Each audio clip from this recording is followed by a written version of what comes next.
Most gear doesn't survive contact with real hiking, and after 35 years, only 9 pieces consistently make the cut for me. Some earned it the hard way, some quietly punched above their weight, and some, well, they're just me. First up, the ones that earned it. Earned gear. Now, one quick thing before we start. This isn't gear I've always carried. This is what I'm reaching for now on pretty much every trip these last couple of years or so. Earned gear is the structural stuff. Pack, shelter, and sleep.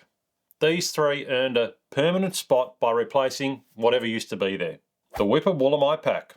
Pack capacity is one of those things hikers get wrong both ways.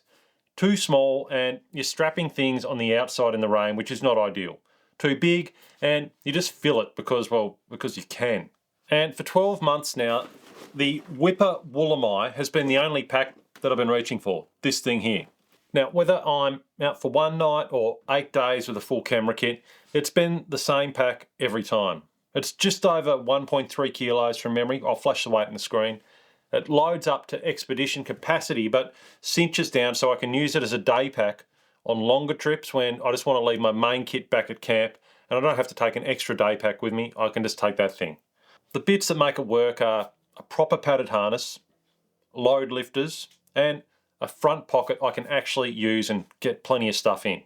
Now, I came across from a Hyperlight Porter and I loved that, but the Porter had no real padding and no load lifters, anything like that. I'd really pared back to go to that pack. And that's the thing the Whipper nails. It brings back those old things that I missed. And the thing that seals it for me, well, it's made on site here in Australia, so little improvements happen constantly. Every batch is better than the last. My only gripe is that the hip belt pockets tend to bunch up against your hip. They're a bit elasticated, as you'll see there, and they slide onto the hip belt. But it's easy enough to fix while you're walking. You just slide them back along. But I'd love a built-in version eventually, so I'll keep an eye out for that. Now, next up is the piece of gear that almost didn't make the list because I genuinely couldn't pick a favourite until I forced myself to. The Durston X Dome 2. Okay, so picking a favourite tent is, honestly, it's impossible. I've got 4 or 5 that I rotate depending on the trip. But if I had to pick one shelter that's just going to do me for most trips, then it's the Durston X Dome 2 with the carbon poles that I purchased. Now, I've been running this one for about a year now. I've used it on maybe 1.5 weeks worth of trips. And with my wife on a shorter trip, we both fit in on 25-inch wide pads with room to spare. And when I'm on a solo, on a 1 to 3 night trip, it gives me ridiculous amounts of room to sprawl on. It's bomb-proof in proper Tassie weather, and it has saved me from horizontal rain on more than one occasion already. Look, it's not perfect. It runs a little warm, I think, but if you don't crack the doors, because I've got the solid inner, which here in Tassie means I should probably have got a mesh inner. And the carbon poles, they're super feather-light, but I am rough on my gear and they worry me a bit that when I'm shoving them into my pack or something, they could break. So part of me kind of wishes I'd just gone with aluminium poles, which is an option. I think in the future I probably would. Now, a whole tent video is coming on which tent for which trip. For now, this is the one that earns its spot on most of the missions I'm going out on, but keep an eye for that tent video when it drops.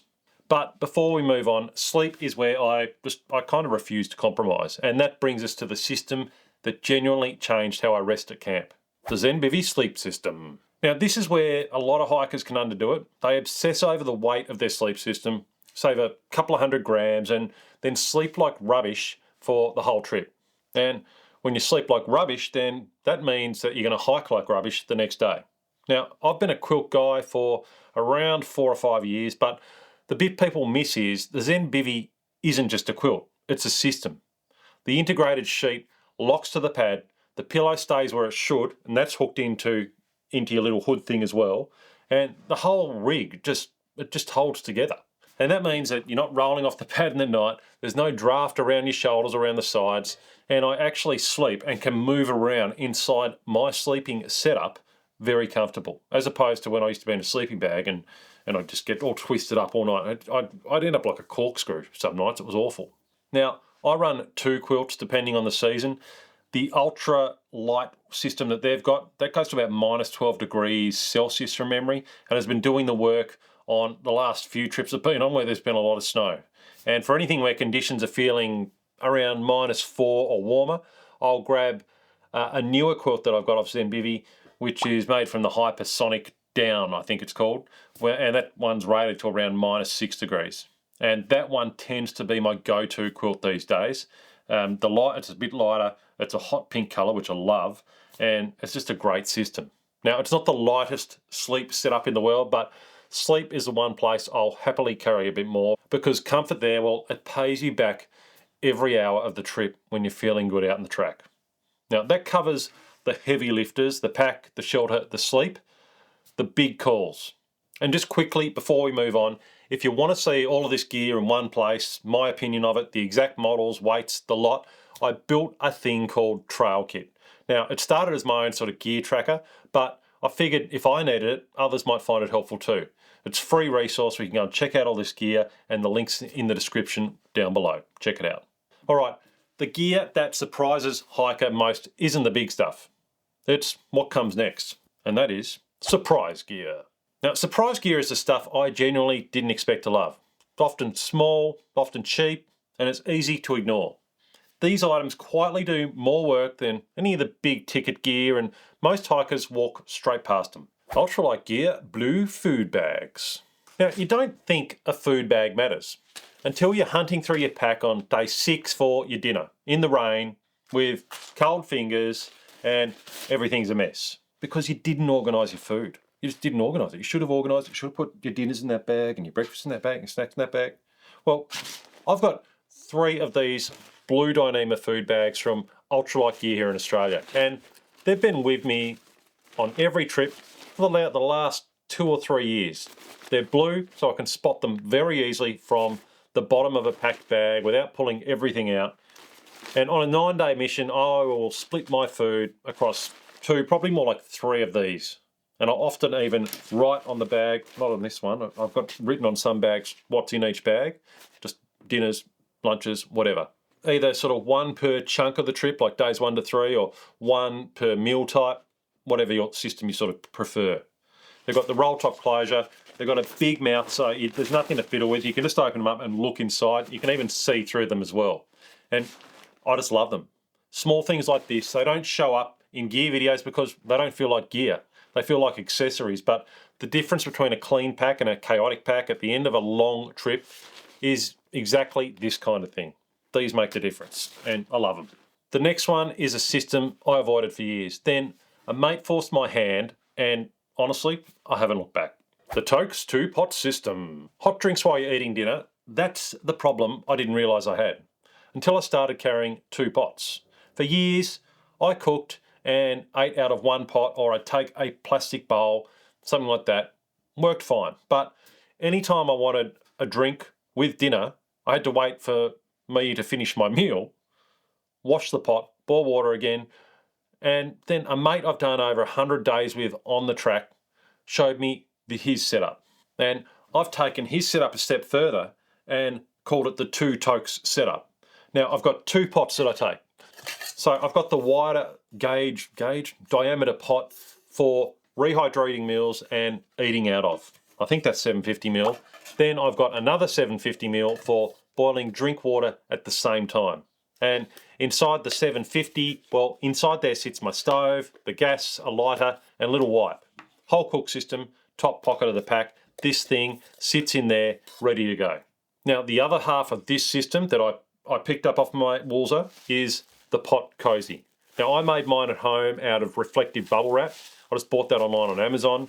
You boil your water, you pour it straight into the meal pot, you give it 30 seconds or so to heat on the stove, then you seal it all inside the cozy in here for around 15 minutes and rehydrate your meal, freeze-dried, dehydrated, whatever.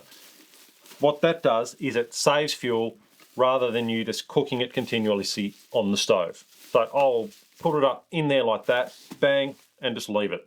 And after 15 minutes, it comes out properly rehydrated. It saves fuel, it tastes better than waiting and cooking on a stove, and I can just leave it and sit there and have a chat to the guys while it's rehydrating. Now, I resisted this system, this cozy setup for years, and now I won't go without it. I've got a whole roll of bubble wrap in my garage to make more of these. I even made one for this one as well, but it's fantastic. So thanks, Walzer, for recommending that setup. And you can look up little tuitional videos online of how to make your own. It's also on the Trail Kit website as well. The Brynje Super Thermo Mesh. Now, base layers are where hikers get tricked the most. Everyone reaches for merino, it's soft, it's warm, it's a safe choice. The problem is, the moment you start sweating, it sits wet against your skin and it can take a while to dry. Now, 3 years ago, I bought one of these, a Brynje Mesh base layer, straight out of Norway. Long sleeves, looks ridiculous, and my mates laugh at me on every trip when I'm wearing this stuff. But the way it works is that it creates an air gap between your skin and your fleece, and these little air pockets, so that moisture moves off you instead of sitting on you. And now with this thing, I find I get warmer faster. I dry out quicker after a sweaty climb if I'm wearing something like this.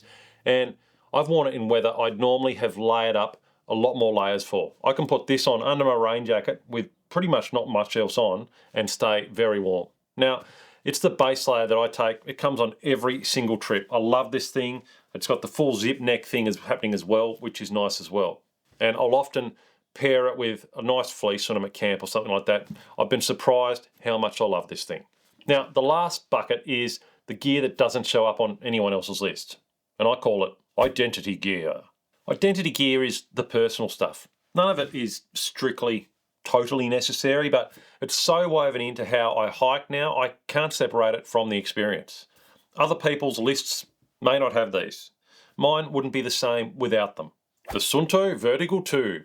Now, this thing here, I've had it on my wrist the whole video, is the only piece of gear that crosses from the track into the rest of my life. Now, most hikers treat their watch as a hiking tool. I treat mine like an everyday thing that happens to be brilliant on the track too. Now, I've been navigating off a watch for the best part of around 13 years, I think now, and I started with a Suunto back then.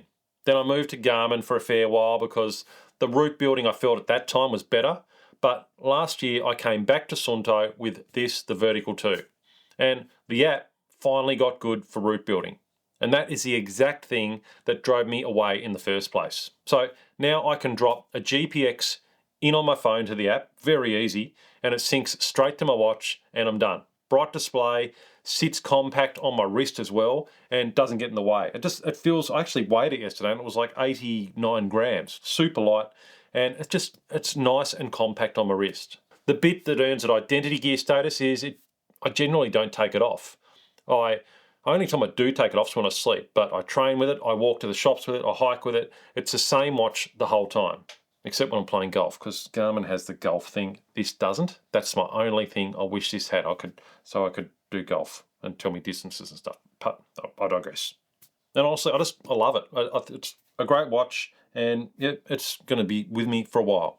Now, the next piece of gear I'm not even carrying right now, but after 34 years, it might be the one I'd miss most.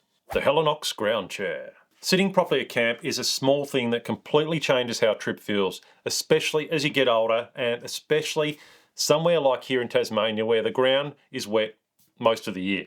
Now, the Helinox ground chair has been with me on every single trip over the last 10 years until recently.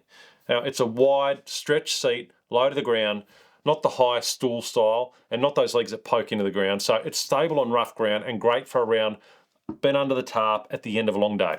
But an honest moment. Mine snapped a small frame connection a few months ago, and actually just before recording this video, I literally just heard back from Helinox to see if I can get it fixed. Well, they're gonna send me the part to fix it. Small fee charge, but that's made my day today. So thanks Helinox for sending me that part, and I'll get that chair back up and running very shortly. In between, while I've been waiting to fix that, I've been carrying the REI Flex Light as a stand-in. It's fine, but if I had the choice, I'd be back on the ground chair tomorrow, and by all sounds of it, I'm gonna be. Now, I never used to bother with a chair, but now I can't remember the last trip I left one behind. And that's the thing about identity gear. It's not the stuff you need that you have to take. It's the stuff that makes the trip feel like a trip to you, and something you kind of can't live without when you're out there. The last one is a single piece of gear I'd put in front of any hiker tomorrow. The Temres Gloves. Now, a lot of hikers run cold in the hands and don't know why. They've got expensive Gore-Tex gloves, They've layered up, they've got their liner gloves, they've got their gloves over the gloves, and they've got the mittens over the gloves. They've tried everything, but still get cold hands, and that used to be me. Well, the Temres, these things are, I think, Japanese, a fishing glove originally for fishermen, and I tried them in 2021 after years of fighting cold hands, and it was awful. Within 10 minutes of me putting these on the first trip I took them on, my hands went from numb to almost too hot. Now, I've taken them on every single trip since that day in 2021, and I rate them so highly that I went and bought another 2 spare pairs in case they ever stopped making them back then. These are still the original pair that I had. The bit that still blows my mind is that on a recent trip in proper blizzard conditions, and my hands stayed warm all day, and the durability of these things is something else. I've worn them through truly brutal Tasmanian scrub, trip after trip, the kind that tears shells to ribbons and rips scrub gloves to bits. And these don't have a single puncture in them. They still look like pretty much like brand new. Out of every bit of gear in this video, this is the single biggest one-item upgrade you could make if your hands struggle, and it's something I recommend everyone hiking in Tasmania should have. But the gear is only half the system. The other half is how you carry it, what you leave behind, and how it all comes together to actually feel light on your back.